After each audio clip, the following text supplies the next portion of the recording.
நீங்கள் பேரால் புகழால் உங்களை வளர்த்து கொள்ளலாம், உடம்பை வளர்த்து கொள்ளலாம். ஆனால் உங்கள் உள்ளத்தின் அழுக்கை ஒருபோதும் அழிக்க முடியாது. 1330 குறள், 133 அதிகாரம், அதிகாரத்திற்கு 10 தந்த வள்ளுவன் தான் சொன்னான், வெள்ளத்தணையது மலர் நீட்டம், மாந்தர்தம் உள்ளத்து அணையது உயர்வு. நம்முடைய பண்டைய மரபுகளை, நம்முடைய நாகரிகத்தை, பண்பாட்டை பறைசாற்றக்கூடிய 12ஆம் திருமுறை நாயன்மார்களுடைய வாழ்வியல் குறித்து நிறைய முறை நாம் சிந்தித்திருக்கிறோம். இந்த மண்ணுலகில் நடையில் நின்றுயர் நாயகனாக, அழிக அழகனாக, அவதார புருஷனாக, இன்றைக்கி நடையில் நின்றுயர் நாயகன் யார் யார் பெயரையோ போட்டு அடிக்கிறாங்க. அதெல்லாம் மகா தப்பு. அந்த வார்த்தைக்கு ஒருவருக்குத்தான் இந்த மண்ணில் பொருள் உண்டு, அவர்தான் ராமச்சந்திரமூர்த்தி. ஒருவரிடத்தில் பொன்னும் பொருளும் பதவியும் இருக்கிறது என்பதற்காக பேருக்கு பின்பு எந்த அடைமொழி வேணுமானாலும் போட்டுக்கொள்ளலாம். அவருக்கு வேண்டிய 4 பேரும் அதற்கு சேர்ந்து ஆமாம் சாமி போடுகிறார்கள். அதெல்லாம் இன்றைக்கு மரபாகிவிட்டது. பரவாயில்லை, நாம் மண்ணில் அறம் சார்ந்து பேசுவோம், தர்மம் சார்ந்து பேசுவோம். பாரதத்தை படிப்பதாலோ, பகவத்கீதை படிப்பதாலோ, பெரிய புராணத்தை நேசிப்பதாலோ, புராண வாழ்க்கையை சொல்லுவதாலோ பயன் அல்ல. நடந்து காட்டுவது, நடந்து காட்டுவது. மேடையில் தர்மத்தை பேசிவிட்டு அறைக்குள் அசிங்கமாக நடக்கக்கூடிய மனிதர்களை நாம் பார்க்கின்றோம். ஜாதி ஒழிப்போம் என்பதை பற்றி பேசிவிட்டு ஜாதி பார்த்து வாய்ப்பு தருகின்ற மனிதர்களை நமக்கு தெரியும். அறத்தையும் ஒழுக்கத்தையும் உண்ணா நோன்பின் உயர்வையும் பற்றி பேசிவிட்டு புலால் உணவு இல்லை என்றால் நாம் அரங்கத்திற்குள்ளே வரமாட்டேன் என்று ஆர்ப்பரிக்கின்ற மனிதர்களை தெரியும்.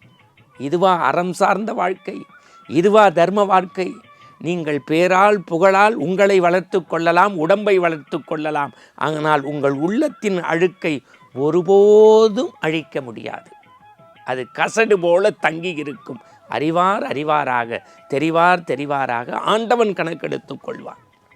என் அன்புக்குரியவர்களே, நதி இருக்கிறதே, அது வளைந்து திரிந்து போகிறது.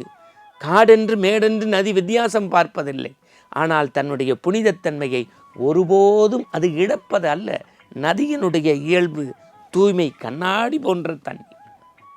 நான் ஒன்று கேட்கின்றேன், கரும்பு வளைந்து நெளிந்திருக்கிறது, அங்கங்கே கணுக்கள் இருக்கிறது. அது கையில் உடைத்தாலும் மிஷினுக்குள்ளே தந்தாலும் சுவைமிகு சத்தான சாறை ஒருபோதும் தருவதற்கு கரும்பு மறுப்பதில்லை.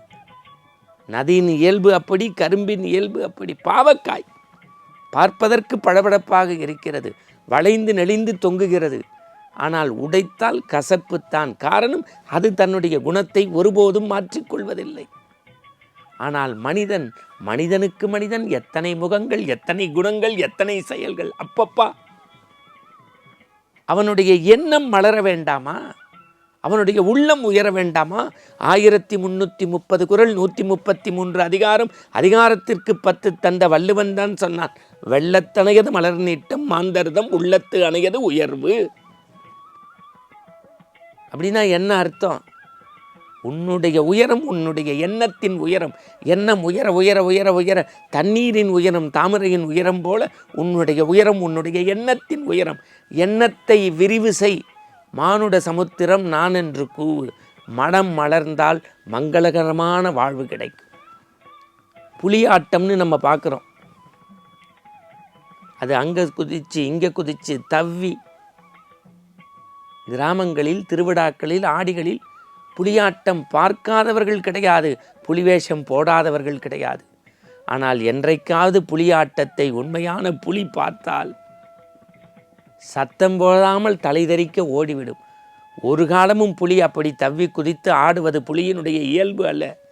வனப்பகுதியில் மௌனம் சாதித்து ஒரு தபோவனத்து முனிவனைப் போல தன் வேலையை மட்டுமே தன்னை சீண்டாதவரை தானே நடந்து அமைதி காப்பதுதான் புலியினுடைய இயல்பு. புலி ஆட்டம் ஆட்டத்திற்கு நன்றாக இருக்குமே தவிர புலி ஆடினால் நன்றாக இருக்காது. அதுபோல நீ பிறரை பார்த்து சூடு போட்டுக் கொள்வதனால் ஒருபோதும் பயன் அல்ல.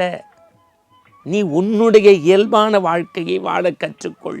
நம்முடைய நாட்டில் அழகு என்றால் வசீகர தோற்றம், சாமிங் என்றால் அவருடைய தோற்றப்பொழிவு இல்லை. நண்பர்களே, ஒரு வணிக வளாகத்திற்குள் ஒருவர் செல்கின்றார். கை நிறைய பணம் கொடுத்து பை நிறைய பொருட்கள் வாங்குகிறார். 2, 4, 6, 8 எடுத்தால் மரபு.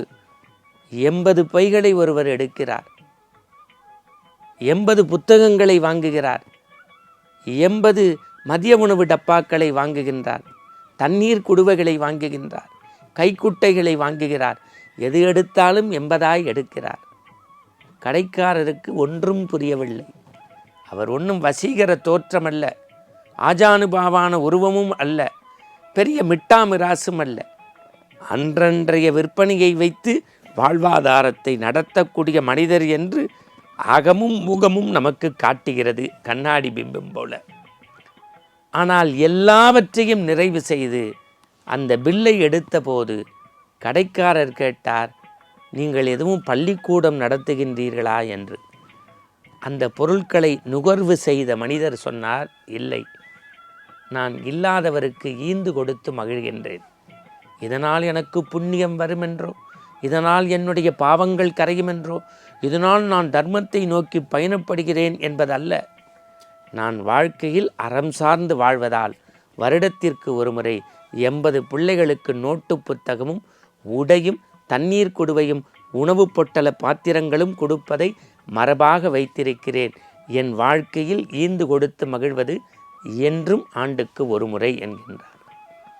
இதை கேட்ட அந்த கல்லாப்பெட்டியில் அமர்ந்த மனிதர், வணிக வளாகத்தின் உரிமையாளர், தன் கையில் இருந்த அந்த சிட்டையை எடுத்து ஒரு கோடிட்டு பாதிக்கு பாதி என்று எழுதி பாதி பணத்தை திரும்பி தந்தார். பாதி பணத்தை திரும்பி தந்தார். நுகர்வு கலாச்சாரத்தில் மூழ்கிய இந்த மனிதர் விக்கித்து கேட்டார், ஏன் இதை செய்கிறீர்கள் என்று. நீங்கள் எப்படி பாவ புண்ணியத்தை கழுவதற்காக, பெரிய நெறியை பின்பற்றுவதற்காக அல்லாமல் அறம்படி நடக்கிறேன் என்கிறீர்களோ, அந்த அறத்தில் என்னையும் சற்று இணைத்து கொள்ளுங்கள். நேற்றோ நாளையோ நாளை மறுதினமோ என் மனம் எப்படி இருக்கும் என்று தெரியாது. இன்று உங்களுக்கு செய்ய வேண்டும், உங்கள் அற வாழ்க்கையில் என்னையும் இணைத்து கொள்ள வேண்டும் என்று ஆசைப்பட்டேன், நினைத்தேன், கொடுத்தேன் என்றார். அந்த வார்த்தையை அந்த கட்டுரையில் முடித்தார். பிறகுதான் தெரிந்தது, அழகு என்பது முகத்தை வைத்து, வசீகர தோற்றத்தை வைத்து அல்ல, செயலை வைத்து, எண்ணத்தை வைத்து. நீங்கள் நினைத்து பாருங்கள், இதுபோன்ற உதவுகின்றவர்களுக்கு ஒருவர் நேசக்கரம் நீட்டினால் அதுதானே உண்மையான இறைவன், அதுதானே அன்பு வழி இறைவன், அதுதானே அறவழி இறைவன், அதுதானே தர்மவழி இறைவன். இத்தனை இறைவனும் ஒரு சேர கண்டால் அதுதானே ஆனந்த திறவுகோள். மீண்டும் நாளை சந்திப்போம். வணக்கம்.